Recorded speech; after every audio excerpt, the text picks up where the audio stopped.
السلام علیکم ورحمۃ اللہ وبرکاتہ نحمده ونصلي على رسوله الكريم اما بعد اعوذ بالله من الشیطان الرجیم بسم اللہ الرحمن الرحیم وقضى ربك الا تعبدوا الا اياه وبالوالدين احسانا صدق الله العظيم قال رسول الله صلى الله عليه وسلم من أصبح مطيعا في والديه أصبح له بابان مفتوحان من الجنة وإن كان واحدا فواحدا ومن أمسى عاصيا لله في والديه أصبح له بابان مفتوحان من النار وإن كان واحدا فواحدا قال الرجل وَإِن ظَلَمَا قال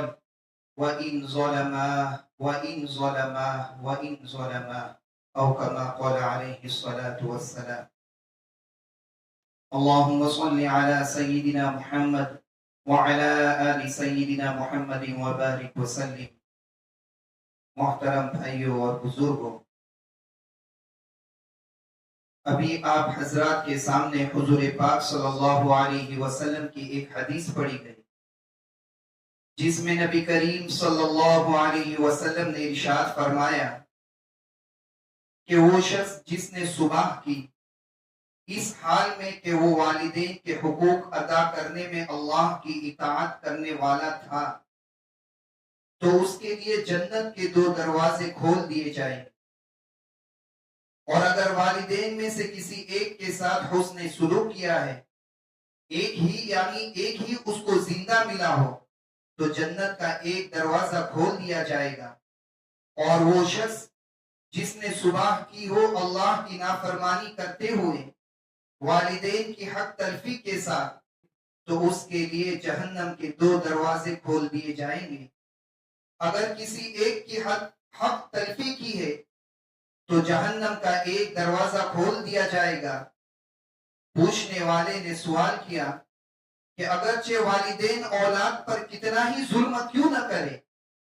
آپ صلی اللہ علیہ وسلم نے 3 مرتبہ ارشاد فرمایا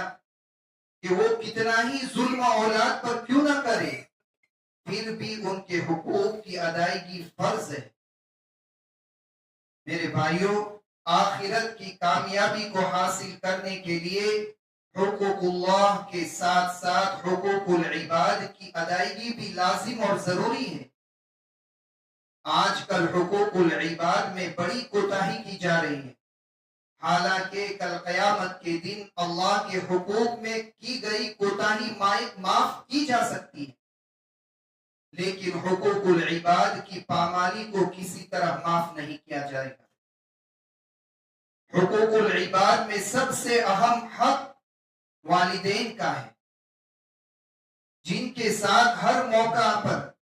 حسن سلوک کا حکم دیا گیا ہے۔ اس کی اہمیت کو سمجھنے کے لیے اتنا ہی کافی ہے کہ متعدد آیات میں اللہ رب العزت نے انسانوں کو اپنی عبادت کے ساتھ ملا کر دوسرے نمبر پر والدین کے ساتھ اچھا برتاؤ کا حکم دیا ہے۔ گویا اللہ کے نزدیک خدا وحدہ لا شریک کی پرستش اور عبادت کے بعد سب سے عظیم الشان نیکی یہ ہے کہ انسان اپنے ماں باپ کے حقوق کو ادا کرنے میں لگ جائے۔ ارشاد باری تعالی ہے وَقَضَى رَبُّكَ أَلَّا تَعْبُدُوا إِلَّا إِيَّاهُ وَبِالْوَالِدَيْنِ إِحْسَانًا، اور آپ کا رب آپ کو یہ حکم دیتا ہے کہ ہر انسان اللہ کے سوا کسی کی پرستش نہ کرے اور والدین کے ساتھ اچھا برتاؤ کرے۔ فطرت سلیمہ اور عقل انسان کو اپنے محسن کے ساتھ خیر اور بھلائی کرنے پر ابھارتی ہے، خواہ اس نے کتنا ہی چھوٹا احسان کیوں نہ کیا ہو۔ ایک انسان پر اللہ رب العزت کے بعد سب سے بڑا احسان والدین کا ہوتا ہے، جس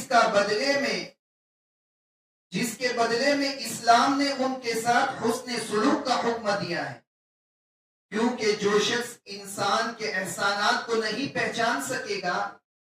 اور اس کی شکر گزاری نہیں کر پائے گا، وہ اپنے رب کے احسانات کو کیوں کر پہچان پائے گا اور اس کی اطاعت کیسے کرے گا؟ جیسا کہ ارشاد نبی صلی اللہ علیہ وسلم میں ہے، من لم یشکر الناس لم یشکر اللہ، کہ جو شخص انسانوں کا شکریہ ادا نہ کر سکے تو وہ اللہ کا شکریہ ادا کیا کرے گا؟ محسین کے احسان کا بدلہ ادا کرنے کا جذبہ صرف انسانوں میں ہی نہیں بلکہ جانوروں میں بھی ہوتا ہے، جس سے جانوروں کے پالنے والے افراد بخوبی واقف ہیں۔ اللہ رب العزت نے قرآن کریم میں اسی فطری جذبہ کا اظہار کرتے ہوئے ایک جگہ ارشاد فرمایا، هل جزاء الاحسان الا الاحسان، احسان کے بدلے میں احسان کرنا ہی چاہیے۔ پیدائش سے پہلے سے لے کر بالغ ہونے کے مرحلے تک ہر موقع پر انسان والدین کے احسانات سے ان گنت فائدہ اٹھاتا ہے۔ یہی وہ والدین ہیں جو اس کی ایک کراہ پر بیتاب ہو اٹھتے ہیں، اپنی نیند، آرام اور ہزاروں خواہشات کو کنارہ کر کے اولاد کی پرورش کرتے ہیں، اپنا پیٹ کاٹ کر ان کو پالتے ہیں اور ہر طرح کی مشقت اور دشواریاں جھیل کر ان کو سکھ پہنچانے کی پوری کوشش کرتے ہیں۔ باپ کی شفقت اور ماں کی محبت کی چھاؤں میں انسان پل بڑھ کر جوان ہوتا ہے۔ اگر خدا نخواستہ کوئی معصوم بچہ اپنے والدین یا ان میں سے کسی ایک سے محروم ہو جاتا ہے تو وہ جوان، صحت مند اور پڑھا لکھا ہونے کے باوجود اپنی زندگی میں ایک ایسا خلا محسوس کرتا ہے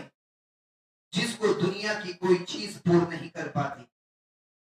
کیونکہ تقدیر الہی سے اس کو دنیا کی بیش بہا نعمتیں دستیاب ہو جانے کے باوجود والدین کی شفقتوں سے محرومی کا احساس اور بچپن کی تلخ یادیں آخر عمر تک اس کا پیچھا نہیں چھوڑتی۔ اللہ رب العزت نے قرآن کریم میں متعدد مقامات پر والدین کے ساتھ حسن سلوک کا حکم دیتے ہوئے ان کے احسانات کو بھی ذکر فرمایا، گویا فطری طور پر انسان کے اندر احسان کا بدلہ چکانے کا جذبہ پیدا کرنے کی کوشش کی ہے۔ ارشاد ربانی ہے، وَوَصَّيْنَا الْإِنسَانَ بِوَالِدَيْهِ حَمَلَتْهُ أُمُّهُ وَهْنًا عَلَى وَهْنٍ وَفِصَالُهُ فِي عَامَيْنِ أَنِ اشْكُرْ لِي وَلِوَالِدَيْكَ إِلَيَّ الْمَصِيرُ، جس کا ترجمہ ہے کہ ہم نے انسان کو والدین کے ساتھ حسن سلوک کا حکم دیا، اس کی ماں نے اس کو ضعف اور کمزوری کے باوجود اپنے پیٹ میں اٹھائے رکھا اور 2 سال اس کو اپنا خون جگر پلایا۔ میرا شکریہ ادا کرو اور اپنے والدین کا اور میری طرف واپس لوٹ کر آنا ہے۔ اس آیت کریمہ میں اللہ رب العزت نے خاص طور پر ماں کے 2 احسانات ذکر کیے ہیں جن میں اس کا کوئی شریک اور ساجی نہیں ہے۔ یہی وہ ماں ہے جو 9 مہینے بچے کو پیٹ میں رکھتی ہے، اس کو چلنے میں تکلیف، بیٹھنے میں تکلیف، سونے میں، کھانے پینے میں تکلیف، لیکن وہ بخوشی ان تمام تکالیف کو برداشت کرتی ہے اور پھر موت و زیست کے مرحلے سے گزر کر ایک جیتے جاگتے انسان کو جنم دیتی ہے۔ اس کی آزمائش کا دور ابھی ختم نہیں ہوا بلکہ اب اس کی مشقتوں نے نیا روپ دھار لیا۔ اب وہ سوتی ہے تو بچے کی نیند کے ساتھ، اٹھتی ہے تو بچے کے لیے، کھاتی پیتی ہے تو بچے کے ساتھ، اور یہی نہیں بلکہ اپنا خون جگر پلا کر اس کی پرورش کرتی ہے۔ اس کا جذبہ تو صرف یہ ہوتا ہے کہ وہ اپنے بچے کی ہر خواہش کو پورا کرے اور اس کو ہر طرح کی تکلیف اور پریشانی سے بچائے۔ کیا ہے کوئی اس طرح کے بے پناہ اور بے لوث محبت کرنے والا؟ کیا والدین سے بڑھ کر کوئی مخلصانہ محبت کا اظہار کر سکتا ہے؟ کیا باپ سے زیادہ اپنی اولاد کی خیر خواہی کوئی اور کر سکتا ہے؟ کیا شفقت اور سختی، محبت اور کڑی نگرانی، پیار اور بے راہ روی پر روک ٹوک کی ذمہ داری صحیح معنوں میں باپ کے علاوہ کوئی اور ادا کر سکتا ہے؟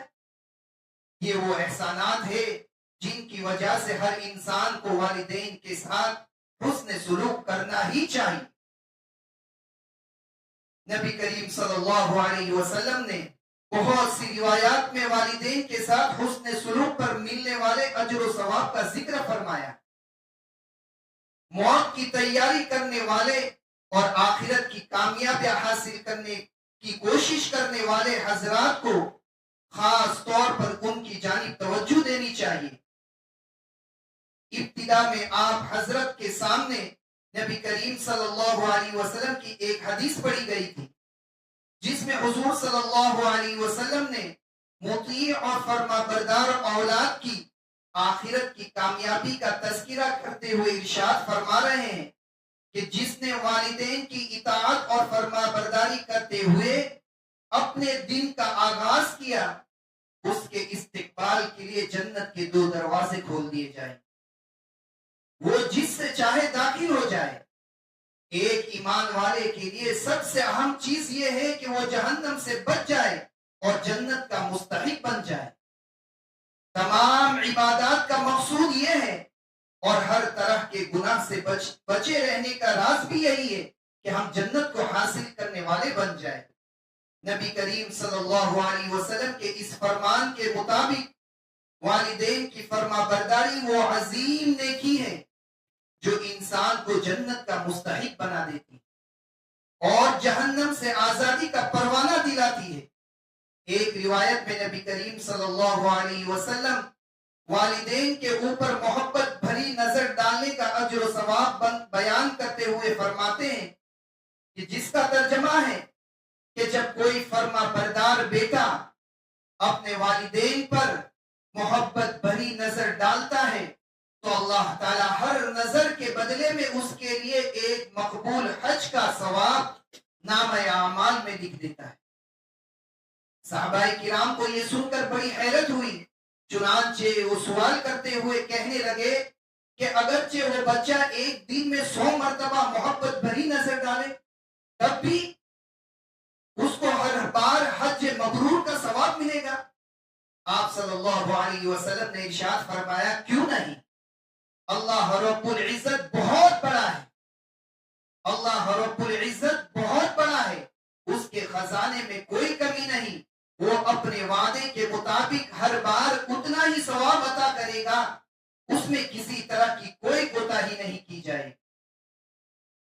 ایک صحابی نبی کریم صلی اللہ علیہ وسلم کے پاس شریک جہاد ہونے کے لیے اجازت لینے کے لیے حاضر ہوئے۔ آپ صلی اللہ علیہ وسلم نے ان سے فرمایا هل لک من کیا تمہاری ماں ہے؟ ان صحابی نے فرمایا کہ جی ہاں یا رسول اللہ، میری ماں حیات اور زندہ ہے۔ آپ صلی اللہ علیہ وسلم نے فرمایا تم ان کے ساتھ لگے رہو، خدمت کرتے رہو، کیونکہ ان کے قدموں میں جنت ہے۔ یعنی ماں کے ساتھ نہایت تواضع اور انکساری سے پیش آؤ اور اپنی آواز کو ان کے سامنے پست رکھو، اپنے کندھوں کو ان کے سامنے جھکائے رکھو، اس کی اطاعت و فرما برداری میں لگے رہو اور ہر طرح سے اپنے آپ کو اس کے سامنے جھکا دو تو جنت کے راستے پر گامزن ہو جاؤ۔ گویا جہاد پر آنے والے صحابی کو نبی کریم صلی اللہ علیہ وسلم نے جنت تک پہنچنے کے لیے اس راستے کو اپنانے کی ترغیب دے کر تمام امت مسلمہ کے سامنے والدین کی فرما برداری کی اہمیت کو اجاگر کر دیا۔ محترم دوستوں اور بزرگوں، جس طرح ماں باپ سے حسن سلوک کا اجر و ثواب بہت بڑا ہوا ہے، اسی طرح ان کی نافرمانی کا گناہ بھی بڑا زبردست ہے۔ چنانچہ نبی کریم صلی اللہ علیہ وسلم نے والدین کی نافرمانی کرنے والے شخص کا تذکرہ کرتے ہوئے ارشاد فرمایا من اصبح عاصیا للہ فی والدی اصبح له بابان مفتوحان من النار۔ جو شخص اللہ سے حکم عدولی کرتے ہوئے، اللہ کے حکموں کو توڑتے ہوئے والدین کے ساتھ بدسلوکی کرے، اس کے لیے جہنم کے 2 دروازے کھول دیے جائیں گے، گویا اس کی مغفرت کے دروازے بند ہو گئے، وہ جنت سے محروم ہو گیا اور جہنم کو اس کا مسکن اور ٹھکانہ بنا دیا۔ آپ کے اس ارشاد کو سن کر ایک شخص نے یہ سوال کیا، یا رسول اللہ صلی اللہ علیہ وسلم، اگر والدین اپنی اولاد پر ظلم کر رہے ہو تب بھی نافرمانی کرنے پر بچے کو جہنم میں پھینک دیا جائے گا؟ ایک شخص نے یہ سوال کیا کہ یا رسول اللہ، اگر والدین اپنی اولاد پر ظلم کر رہے ہو تب بھی نافرمانی کرنے پر جہنم میں اس کو پھینک دیا جائے گا؟ آپ صلی اللہ علیہ وسلم نے فرمایا، ہاں، اگرچہ وہ کتنا ہی ظلم کیوں نہ کرے، اگرچہ وہ کتنا ہی ظلم کیوں نہ کرے، تب بھی ان کے ساتھ کسی قیمت پر بدسلوکی کرنے کی اجازت نہیں دی گئی۔ آج کی اس ترقی یافتہ دور میں بوڑھے والدین کی خدمت اور فرما برداری تو کیا کی جاتی، ان کو اولڈ ہاؤس میں منتقل کر دیا جاتا ہے اور پھر مہینوں ان کی خبر گیری نہیں کی جاتی، اور یہ وبا اب یورپ سے چل کر ایشیائی ممالک میں بھی بڑی تیزی سے پھیلتی جا رہی ہے، جس کے نتیجے میں آفات سماویہ نے ساری دنیا کو اپنے گھیرے میں لے لیا اور بربادیاں پھیلتی جا رہی ہے۔ نبی کریم صلی اللہ علیہ وسلم ایک روایت میں زلزلوں، آندھیوں اور دیگر آسمانی آفات کے اسباب کا تذکرہ کرتے ہوئے 15 برائیوں کا ذکر فرمائیے، 15 برائیوں کو ذکر فرمایا ہے جن کے پھیل جانے پر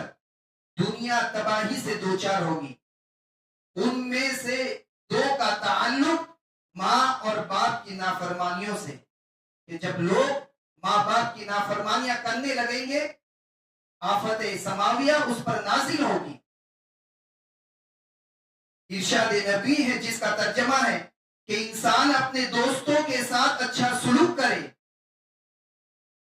خندہ پیشانی سے پیش آئے، دوستوں کے ساتھ ہنسی مذاق کرے، اور باپ کے ساتھ بدسلوکی کرے تو سمجھ لو کہ اس عالم کو تباہی سے اب کوئی نہیں بچا سکتا۔ دوستوں سے بڑی گپ شپ لگائے اور باپ سے منہ موڑے اور ان سے بدسلوکی کرے تو سمجھ لو کہ اس عالم کو تباہی سے اب کوئی نہیں بچا سکتا۔ ماں کی نافرمانی کا تذکرہ کرتے ہوئے آپ صلی اللہ علیہ وسلم نے ارشاد فرمایا، جس کا ترجمہ ہے کہ آدمی اپنی بیوی کی فرما برداری کرنے لگے اور اپنی ماں کی نافرمانی میں مصروف ہو جائے، گویا روئے زمین، پوری زمین پر رونما ہونے والے گناہوں میں سے ایسا گناہ ہے جس کے عام ہونے پر نظام عالم درہم برہم ہو جائے گا۔ تمام جتنے گناہ ہیں ان گناہوں کی وجہ سے جو برائیاں جو انسانوں پر آفتیں نازل ہوتی، ان میں سب سے بڑا گناہ یہ ہوتا ہے کہ لوگ اپنے ماں باپ کی نافرمانیاں کرنے لگے۔ پہاڑ اپنی جگہ کو چھوڑ دے گا، زمین پیروں تلے کھسکنے لگے گی، آبادیوں کی آبادی زندہ دفن ہو جائے گی، آسمان سے اترنے والی آفتیں انسان کو آ گھیرے گی اور بھاگنے اور فرار ہونے کے تمام راستے بند ہو جائیں گے۔ یہ اس وقت ہوگا کہ جب کہ والدین کی نافرمانی کا گناہ عام ہو جائے، اور اگر عمومی طور پر اس گناہ میں لوگ مبتلا نہ ہوں لیکن انفرادی طور پر کچھ لوگ اس گناہ میں مبتلا ہو تو انہیں یہ جان لینا چاہیے کہ یہ ان گناہوں میں سے ہے کہ جس کی سزا آخرت سے پہلے دنیا میں بھی اللہ کی طرف سے اسے دی جاتی۔ ماں باپ کے ساتھ بدسلوکی کی اس کی سزا اسے دنیا میں بھی دے دی جاتی ہے، اور انسان شدید ترین عذاب الہی میں گرفتار ہو جاتا ہے۔ اس کو کاروبار کی برکتوں، آل و اولاد کی خوشیوں اور ذہنی چین و سکون سے محروم کر دیا جاتا ہے۔ چنانچہ ارشاد نبی صلی اللہ علیہ وسلم ہے، کل الذنوب یغفر اللہ ما شاء الا حقوق الوالدین فإنه يعجل لصاحبه في الحیات قبل الممات۔ ترجمہ ہے کہ اللہ رب العزت گناہوں میں سے جس کو چاہے گا معاف کر دے گا سوائے والدین کی نافرمانی کے، اور نافرمان شخص کو موت سے پہلے زندگی میں بھی گرفتار عذاب کیا جائے گا، عذاب میں اسے پکڑا جائے گا موت سے پہلے۔ اللہ تعالی ہم سب کو والدین کی فرما برداری کی توفیق عطا فرمائے، ان کی حق تلفی کے گناہ سے ہماری حفاظت فرمائے، اور ہم میں سے جو لوگ جانے انجانے میں اپنے والدین کو ناراض کر بیٹھے ہیں، اللہ تعالیٰ سے مانگے، دعا کرے اور اپنے ماں باپ کو راضی کرنے کی پوری کوشش کرے، اور دنیا آخرت کی ناکامیوں اور محرومیوں سے اللہ تعالیٰ ہم سب کو اپنے حفظ و امان میں رکھے۔ آمین وآخر دعوانا الحمدللہ رب العالمین۔